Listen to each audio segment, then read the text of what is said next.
Hello छात्रों, प्यारे बच्चों, आज हम आपको जीव विज्ञान की कुछ शाखाओं के बारे में बताने वाले हैं। इसमें जीव विज्ञान की कुछ शाखाएं और उसका अध्ययन, इसमें किस चीज़ का अध्ययन किया जाता है, इसको हम एक ही बार में पढ़ के आपको याद करवाने की कोशिश करेंगे। इसमें एक साइड में जीव विज्ञान की शाखाएं दी हुई हैं और दूसरे साइड में उसके किसके बारे में उसका अध्ययन किया जाता है। अब हम इसमें से दोनों पक्षों से कुछ शब्द निकाल के वाक्य बनाएंगे। आप उनको उन वाक्यों की कल्पना करनी है। आते हैं, पहला देखिए, एपीकल्चर। सबसे पहले एपीकल्चर, इसमें मधुमक्खी पालन का अध्ययन किया जाता है। तो एपी से, ध्यान दीजिए, एपी से आप एप्पल कर लीजिए। एप्पल, एप्पल को आप शहद लगा के या मधु लगा के खा रहे हैं। इसमें कल्पना कीजिए कि आप एक बड़ा सा एप्पल काटे हुए हैं और उसमें शहद लगा के खा रहे हैं। आप एप्पल के स्वाद और शहद के स्वाद की कल्पना कीजिए, तो ये हमेशा के लिए आपको याद हो जाएगा। इसी तरीके से दूसरा आ जाते हैं सेरीकल्चर। ध्यान दीजिए, सेरीकल्चर रेशम कीट पालन का अध्ययन। सेरी, सेरी, सारी, सारी, आप कल्पना कर सकते हैं कि कुछ दुल्हनें रेशम की साड़ी पहन के खड़ी हुई हैं। कुछ दुल्हन रेशम की साड़ी पहन के खड़ी हुई हैं।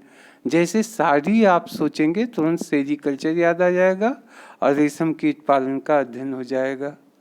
ऐसे तीसरा है पीसी कल्चर। आप ध्यान दीजिए, पीसी, पीसी और इधर लिखा है मत्स्य। आप जानते हैं मत्स्य का मतलब होता है मछली। आप कल्पना कीजिए कि मछली फ्राई हो रही है और उसमें पीसा मसाला डाला जा रहा है। ढेर सारा पीसा मसाला डाल के मछली फ्राई की जा रही है। पीसा यानी पीसी कल्चर तुरंत याद आ जाएगा। फिर आता है माइकोलॉजी। इसमें कवक का अध्ययन होता है। कल्पना कीजिए एक माइक है, उस माइक में कौवे काँव काँव कर रहे हैं। माइक में कौवे काँव काँव बोल रहे हैं। अब माइक से माइकोलॉजी याद आ जाएगा और काँव काँव से कवक आपको तुरंत याद आ जाएंगे। इसी तरीके से फाइकोलॉजी। आप फाइकोलॉजी, ध्यान दीजिए, फाई को फाइट कर लीजिए। अगर दो लोग फाइट करते हैं तो एक लोग जो भी मरेगा वह उसका शव, शैवाल, शैवाल में देखिए शव शब्द छिपा है, यानी फाइट करने वालों में से एक का शव गिर जाता है। फिर आ जाते हैं एंथोलॉजी। ध्यान दीजिए, एंथोलॉजी, इसको कर सकते हैं एक नया थैला। एक न्यू थैला, एक न्यू थैले में ढेर सारे पुष्प तोड़ के रखे जाते हैं। कल्पना कीजिए आप फूल तोड़ने जा रहे हैं तो एक थैला आप ले जा रहे हैं। फिर आ जाते हैं पोमोलॉजी। कल्पना कीजिए, पोमो, पोमो, मोमो। आप में से अधिकतर लोग मोमो खाए होंगे। आप कल्पना कीजिए आप मोमो, एक प्लेट में मोमो लिए हैं, दूसरे प्लेट में फल लिए हैं और मोमो के साथ फल का भी स्वाद ले रहे हैं। आप फलों की कल्पना कीजिए और मोमो के स्वाद की कल्पना कीजिए। जितनी अच्छी कल्पना करेंगे उतना ही बेहतर आपको याद हो जाएगा। फिर आ जाते हैं ऑर्निथोलॉजी। ऑर्निथोलॉजी में ध्यान से देखिए, इसमें रानी यानी रानी छिपी हैं। थोलॉजी, इसको कर सकते हैं रानी थाली में पक्षियों का दाना खिला रही हैं। रानी थाली में पक्षियों को दाना खिला रही हैं। जैसे ही रानी थाली सोचेंगे तो ऑर्निथोलॉजी तुरंत आपको याद हो जाएगा।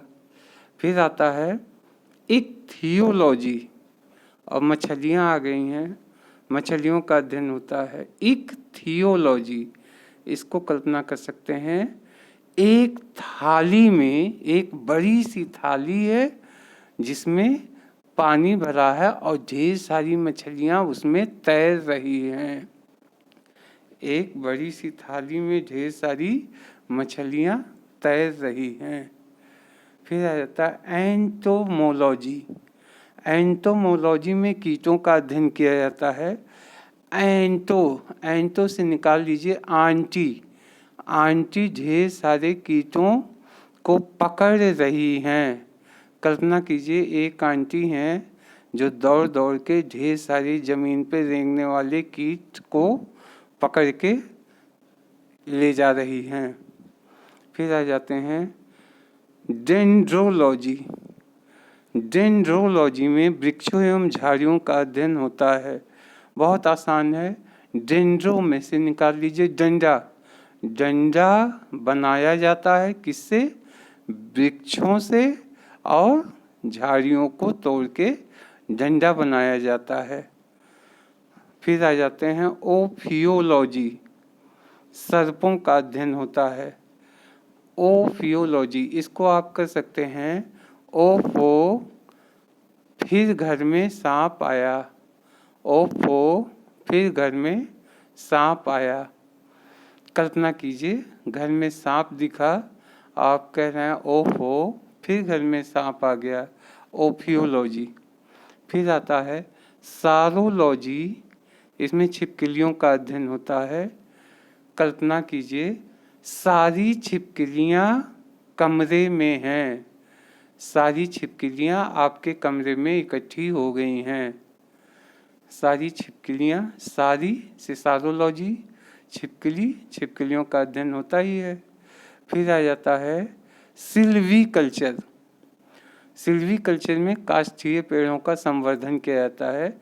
आप ध्यान से देखिए, आप सभी जानते होंगे, आप लोगों के घरों में मसाला पीसने के लिए सिल घरों में रखा रहता है, सिल लोढ़ा। आप कल्पना कीजिए आपके घर में एक सिल है, वो काठ का बना हुआ है, काठ का है जिस पे आप चटनी पीस रहे हैं, जिस पे आप चटनी पीस रहे हैं। अपने आप को एक सिल देखिए, मोटा सा लकड़ी का, और वही काष्ठीय कहलाता है, और उस पे चटनी पीसते अपने आप को देखिए। जितनी बेहतर कल्पना आप कर लेंगे, एक ही बार में आप पूरे के पूरे को याद कर लेंगे, और इस टेक्निक का इस्तेमाल करके और बहुत सी शाखाओं का आप मेमोराइज कर सकते हैं। चैनल को सब्सक्राइब कर लीजिएगा। हम आपके लिए रोज़ स्टडी मटेरियल्स लेते आएंगे और कोशिश करेंगे कि एक ही बार में वो सब के सब आपको याद हो जाएं। Thank you.